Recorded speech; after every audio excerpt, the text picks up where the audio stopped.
हर कोई वोट चोरी के एलिगेशंस में बिजी है और इसी बीच पार्लियामेंट में एक नया टैक्स बिल पास हो चुका है। इंडिया का इनकम टैक्स एक्ट 63 इयर्स बाद चेंज हो रहा है और इसके 4 बिग चेंजेस आपको जानना बहुत जरूरी है।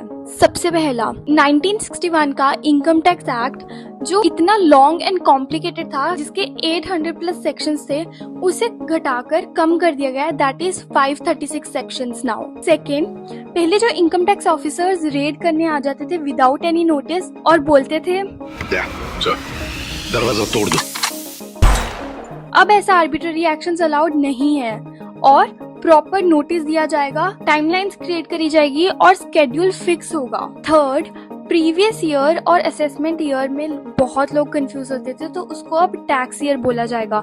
मतलब अगर आप अप्रैल 2026 से मार्च 2027 तक अगर आप इतना इनकम अर्न कर रहे हो तो उसको टैक्स ईयर बोला जाएगा और इसको हम फाइनेंशियल ईयर भी बोल सकते हैं। जब आपको टैक्स भरना होता है which is assessment year previously, now it can be called as subsequent year of the tax year. So comment tax year if you want to learn more about this.